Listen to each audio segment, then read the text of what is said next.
ay nitu yàlla à Tombouctou waaye jigu leen ndax le problème s'est transposé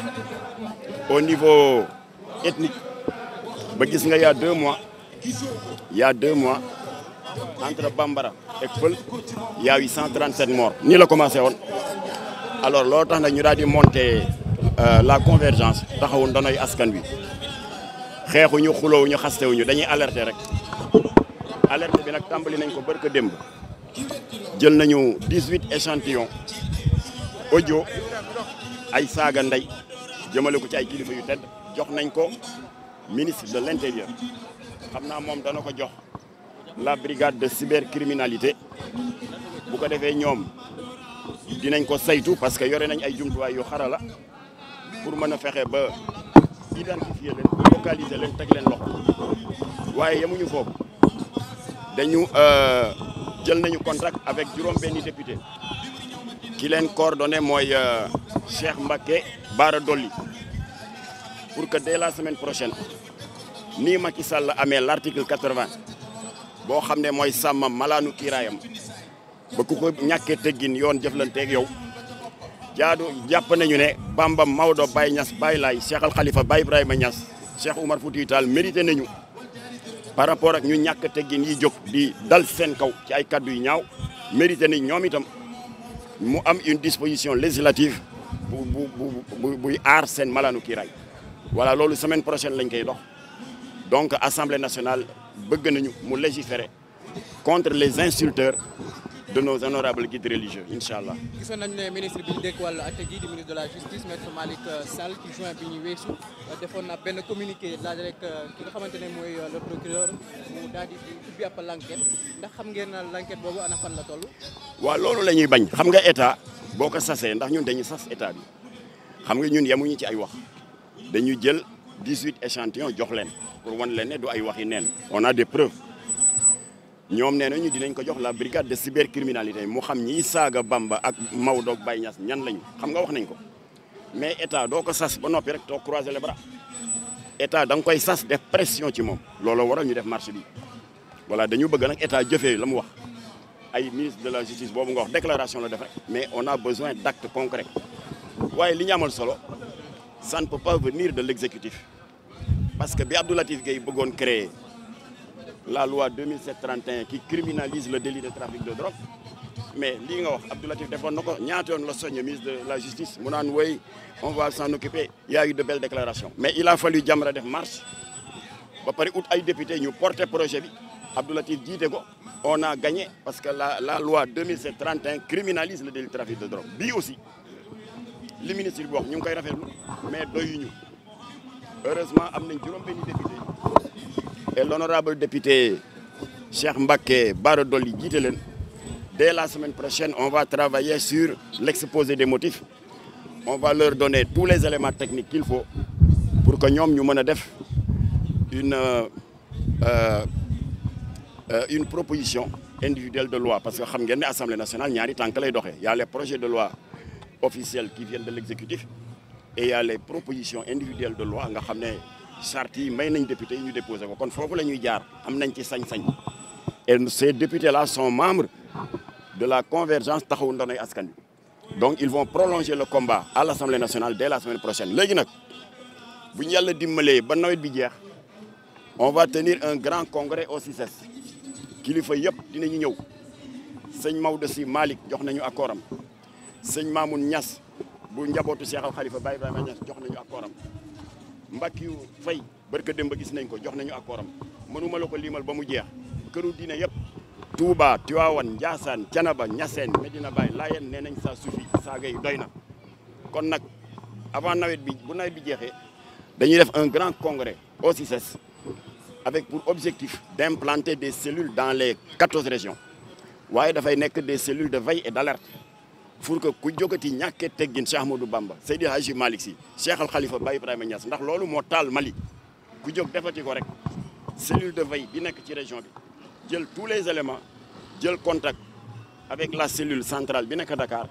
ñu jël contact avec le ministre de l'Intérieur yóbbu ko ci cybercriminalité ñu teg ko ci. C'est des terroristes qui ont tenté par tous les moyens de déstabiliser notre pays. Ils n'ont pas réussi. Ils veulent passer maintenant par la voie confrérique. C'est tout. Mais ça ne passera pas. waaw li waral teewaay bi mooy li nga xam ne moo xew ci réew mi maanaam kaddu yi nga xam ne dafa jib ba tax ay nit jóg di def marche bi ñun gëm nañ ne marche bi maanaam li ko waral ñi nga xam ne ñoom dañoo attaqué du rek chef religieux la ñuy attaqué mais ay terroristes la ñoo xam ñoo bëgg a déstabiliser Sénégal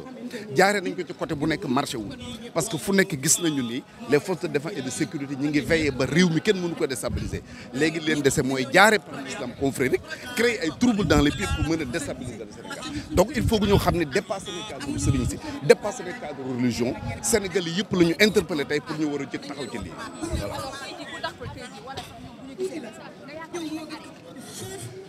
ñoom ñoo xam danañu arrêté wala duñu arrêté mais ñun li ñu xam mooy danañu ko ne xeex bi ba jàmm am ci réew mi ba ñu may jàmm ñi nga xam ne ñoo indi jàmm ci Sénégal ñoom nag lu ñu def ñoom ñoo xam ñun lu ñuy def lañ mën a xam waaw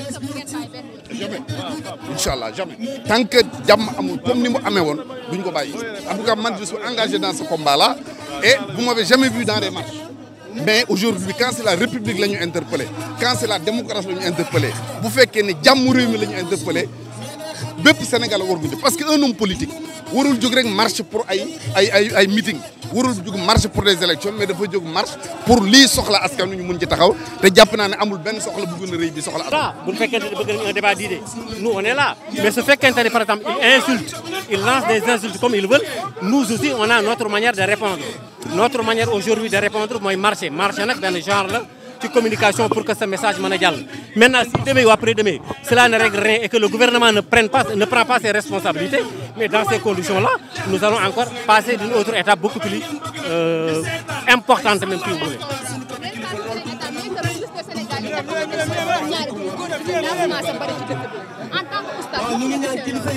Mais xam nga l'homosexualité n'a jamais été cautionnée par l'islam. Aucune religion révélée n'accepte l'homosexualité. Maintenant, aujourd'hui, l'information, c'est la marche contre des gens qui insultent nos guides religieux. Maintenant, l'homosexualité, c'est un autre débat. Mais en tout cas, nous, je ne suis pas d'accord pour l'homosexualité. Ce qui est important aujourd'hui, c'est la marche. L'homosexualité, aucune religion révélée ne le cautionne. Ne la cautionne, si vous voulez bien, pardon.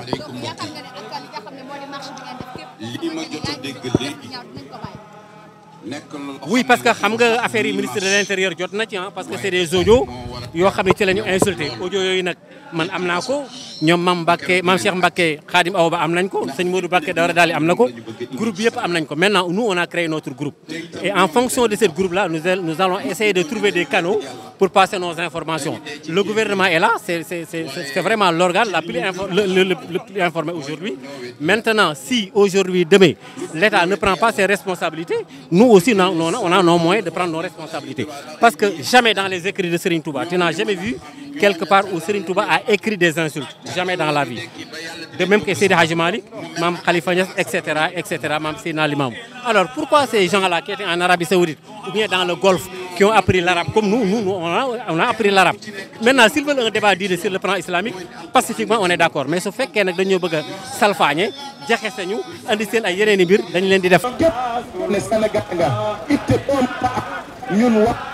face parce que ñoom moomuñu réew mi ñun ñoo leen fi ëpp te ëpp ñu nu doole. am na sax kenn ci ñoom koo xam ne kii bind na benn téere boo xam ne yàgg na mais téere bi boo ko xoolee ba xool ko ay wax ju ñaaw rek la fa def ko ci borom tarixa yi waaye nag loolu moom yaakaar naa ni bu tey doon ëllëga dootul bind ci téere boobule mais yàlla nañu yàlla defal sutura parce que réew mi réewum jàmm la ñun jàmm lañ fi bëgg ñu fi leneen su fekkee nag par exemple ñoom gis na ne jàmm jooju il faut ñu jéem a jaar ci ay canaux pour ko jéem ko déstabiliser ba keroog ñun dana leen def face voilà la réalité.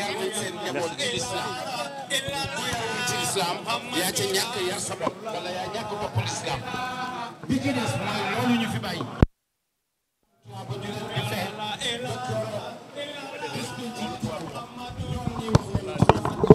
L'insolence a été franchie.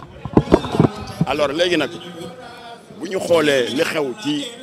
environnement bi particulièrement le pays voisin du Mali. seeni relation dañ ko war a yéewanal si ak mbaax ak dëggu ngir mën a dajeex yàlla suba yërmande borom bi subhanahu wa taala yàlla waxal ñu ba tey ci alquranul karim ya ayyuha alladina amanu ittaqullah wabtahu ilayhi wasila wa jahidu fi sabilillah tarixa yàllaa ñu ko wan ci alquran moo tax ñu mel ni sëñ Touba radiyallahu taala anhu moo tax ñu mel ni Seydi Hadji Malick Sy radiyallahu taala anhu ñu mel ni maam borom Ndiassane ñu mel ni maam Limamou Laye ñu mel ni maam Abdoulaye Niass ak ñu mel ni ñoom ñëpp ak Cheikh Ibra Fall dañoo jaayante ak borom bi ba yàlla may leen lim leen may inna fadla bi yadillah yutihi man yasha wallahu dul fadl ngëneel yàllaa koy xool def ko ci ñoom kañ mag yooyu tey ñooñu tax ak borom jaamal maa ngi nii sama xarit sëñ Cissé jaamal toog ñu mag ñooñu tax xam diine ñooñu tax xam luy alquran ñooñu tax xam luy fiq ñooñu nag ñooñu xamal yàlla ñun tasawuf ni ñu koy dundee mag ñooñu le pour gàttal ku mel ni Sëriñ Touba rek laay wax jihaad bi mu def yàlla def mu jànkonte ak tubaab bi yóbbu ko Gabon exilé ko lu mat juróom-ñaari at mu ñëwaat tubaab bi exilé waat ko Mauritanie ak nga dem tey Touba dëkk ba mel nga ne mag moomu du dara di ko saaga dañ nga nag loolu day dakk bu ñu jugee ci marché bi dootuñu nangu benn salafis di saaga mag ñooñu lii nag moom avertissement rek dañuy alerter état Sénégal mu jël ay responsabilité su ko jëlee ñu bokk ci turu dañ jël suñu responsable ngeen baal ñu wax ko salaam. auzu billahi mina shaytaani rajim rabbi ishrah li sadri wa yassir li amri wahlul uqdatan min lisani yafqahu qawli bismillahi rahmani rahim tey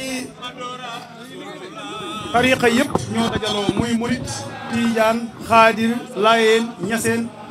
kër yi diine yëpp ñoo ànd taxaw ne saaga yi na dakk na état wu Sénégal jël responsabilité am ndax ku toll na Cheikh Ahmadou Bamba ku toll na Seydi Hadji Malick Sy ku toll na Maam Limamou Laye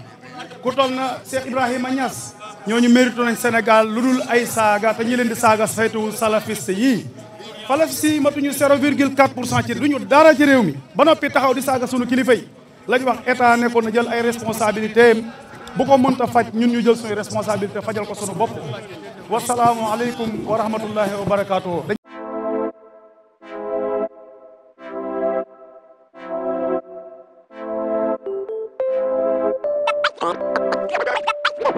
One.